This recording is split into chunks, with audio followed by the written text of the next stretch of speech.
আমন্ত্রণ জানাচ্ছি আপডেট সংবাদে। শুরুতেই জানিয়ে দেব গুরুত্বপূর্ণ শিরোনাম, এরপরেই থাকবে বিস্তারিত। নির্বাচনের আগে রাজপথে ছড়িয়ে পড়েছে সহিংসতা, ইউনাইটেড স্টেটস ইনস্টিটিউট অব পিসের প্রতিবেদন। পর্যবেক্ষক না পাঠানোর কথা পুনর্ব্যক্ত করল জাতিসংঘ। 90% মানুষ ধোঁকাবাজি নির্বাচন চায় না, বিক্ষোভ সমাবেশে বলছে ইসলামী আন্দোলন। জাতিসংঘের পাঠানো চিঠি যারা ছেপেছে দেশে শত্রুর মতো আচরণ করছে, বললেন পররাষ্ট্রমন্ত্রী ডক্টর এ কে আব্দুল মোমিন। এরপর জানাবো, চেষ্টা করেও বিএনপিকে ধ্বংস করা যাবে না, বললেন রুহুল কবির রিজভী। এবং সর্বশেষ জানাবো, কারাগারে বিএনপির নেতাকর্মীরা ধুকে ধুকে মরছেন, অভিযোগ বিএনপির। নির্বাচনে আগে রাজপথে ছড়িয়ে পড়েছে সহিংসতা, ইউনাইটেড স্টেটস ইনস্টিটিউট অব পিসের প্রতিবেদন। জানুয়ারির শুরুতেই বাংলাদেশে সংসদীয় নির্বাচন অনুষ্ঠিত হবে। ইতিমধ্যে প্রধানমন্ত্রী শেখ হাসিনার পদত্যাগ ও নির্বাচনকালীন অন্তর্বর্তী সরকারের দাবিতে আন্দোলন করছে বিরোধীরা। তারা দেশের রাস্তাঘাট ও রাজনৈতিক পরিবেশ উত্তেজিত করে তুলেছে, কিন্তু রাজনৈতিক সমঝোতার কোনো লক্ষণ দেখা যাচ্ছে না। গত 28 অক্টোবর প্রধান বিরোধী দল বাংলাদেশ জাতীয়তাবাদী দল বিএনপি নির্দলীয় নির্বাচন প্রশ্নে এক দফা দাবিতে মহাসমাবেশ কর্মসূচি দিয়েছিল। এই সমাবেশে জামায়াতে ইসলামী ও অন্যান্য রাজনৈতিক দলও অংশ নিয়েছিল, যাকে ক্ষমতাসীন আওয়ামী লীগের বিরুদ্ধে বিরোধীদের চূড়ান্ত অবস্থান নিতে আখ্যা দেয়া হিসেবে হয়েছিল। বিপরীতে একই দিনে শান্তি সমাবেশ করেছে আওয়ামী লীগও, যাকে দলটির জনপ্রিয়তা প্রদর্শনের অংশ বলে মনে করেছেন বিশ্লেষকরা। এদিন রাজপথে সব রাজনৈতিক দল থাকা, একদিকে পুলিশ ও আওয়ামী লীগের সমর্থক ও অন্যদিকে বিএনপি কর্মীদের মধ্যে সহিংসতা শুরু হয়। দিনব্যাপী রাজপথ ছিল উত্তাল, ভিডিও ফুটেজে উভয় পক্ষকে সহিংসতায় জড়াতে দেখা যায়।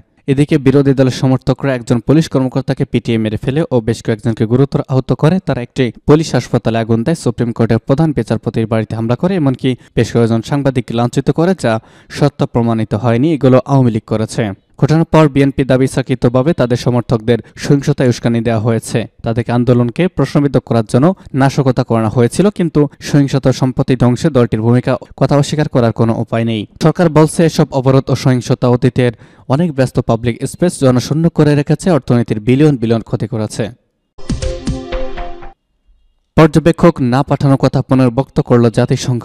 বাংলাদেশের আসন্ন জাতীয় নির্বাচনে পর্যবেক্ষণ দল না পাঠানোর কথা পুনর্ব্যক্ত করল জাতিসংঘ।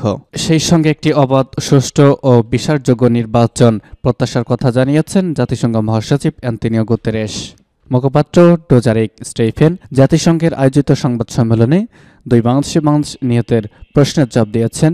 মুখপাত্র একজন সাংবাদিক প্রশ্ন করেছেন, গণতান্ত্রিক ও ভোটের অধিকার জন্য জনগণের দাবিকে অযৌক্তিক আখ্যায়িত করে জাতিসংঘের সমর্থন কামনা করে বাংলাদেশ সরকার নির্বিচারে নির্বাচনের আগে রাজনৈতিক চাপ সৃষ্টি করে একটি চিঠি পাঠিয়েছে। আপনার প্রতিক্রিয়া কি? আর জাতিসংঘ মহাসচিব কি সেই শাসন ব্যবস্থাকে আর একটি নির্বাচনী একতরফা নির্বাচনের জন্য প্রস্তুত করে প্রধান বিরোধী দলকে জেলে ঠেলে দিচ্ছেন? জবাবে এই জবাবে স্টেফেন ডোজার্ক বলেছেন, আমি চিঠিতে দেখিনি, আমি কেবল বাংলাদেশে একটি অবাধ, সুষ্ঠু, বিশ্বাসযোগ্য নির্বাচনের জন্য আমাদের প্রত্যাশা এবং আশা সম্পর্কে বিস্তৃতভাবে বলেছি, যা এখনো বলবো, আমরা একটি অবাধ, সুষ্ঠু, বিশ্বাসযোগ্য নির্বাচন প্রত্যাশা করি। আরেকজন সাংবাদিক প্রশ্ন করেছেন, বাংলাদেশে একটি অবাধ, সুষ্ঠু, অংশগ্রহণমূলক নির্বাচন অনুষ্ঠানে প্রশ্নবিদ্ধ, প্রতিশ্রুতিবদ্ধ এবং গণতান্ত্রিক মিত্রদের সব ধরনের সহযোগিতাকে স্বাগত জানাবে। জাতিসংঘ কি জাতীয় নির্বাচনে বাংলাদেশে পর্যবেক্ষক পাঠানোর পরিকল্পনা করছে? জবাবে মুখপাত্র বলেছেন, না, আমি বলতে চাইছি নির্দিষ্ট ম্যান্ডেট ছাড়া জাতিসংঘ পর্যবেক্ষক পাঠায় না। 90% মানুষ ধোঁকাবাজির নির্বাচন চায় না, বিক্ষোভ সমাবেশে ইসলামী আন্দোলন। দেশের 90% মানুষ এই সরকারের ধোঁকাবাজির নির্বাচন চায় না। জাতীয় সরকারের অধীনে নির্বাচন দিতে হবে।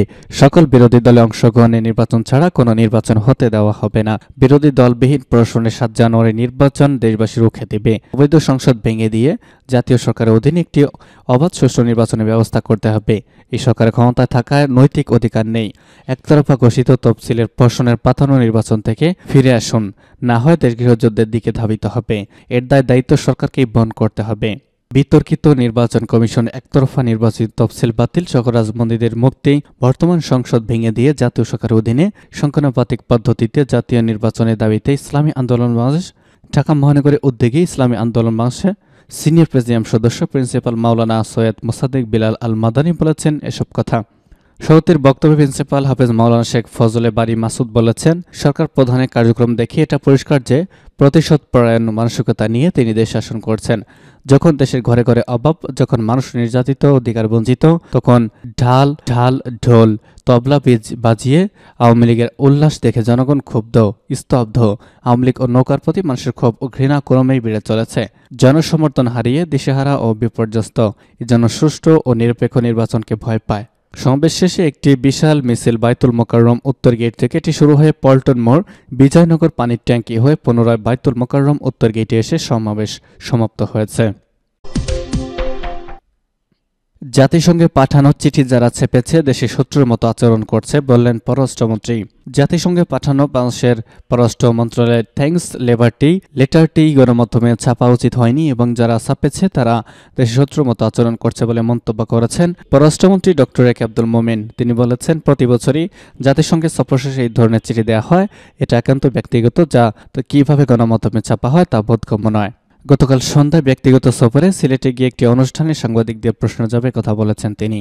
জাতিসংঘে পাঠানো চিঠির বিষয়মন্ত্রী বলেছেন, আমরা গিয়েছিলাম সেপ্টেম্বর মাসে জাতিসংঘে, সেই সময় অনেকেই সঙ্গে সাক্ষাৎ হয়েছে। আমাদের একটি রেওয়াজ আছে, যাদের সঙ্গে আলাপ আলোচনা হয়, দেখা সাক্ষাৎ হয়, তার একটি ধন্যবাদ পত্র দেওয়ার, এবারও সেটা হয়েছে। তিনি বলেন, ধন্যবাদ দেওয়ার পাশাপাশি আমাদের যেসব বিষয় আলোচনা হয়েছে সেসব কথাবার্তার চিঠিতে উল্লেখ করা ছিল, যা একান্ত ব্যক্তিগত চিঠি, আর এটা খামাখা একটা পত্রিকা চেপে দিয়েছে, এটা বড় লজ্জার বিষয়।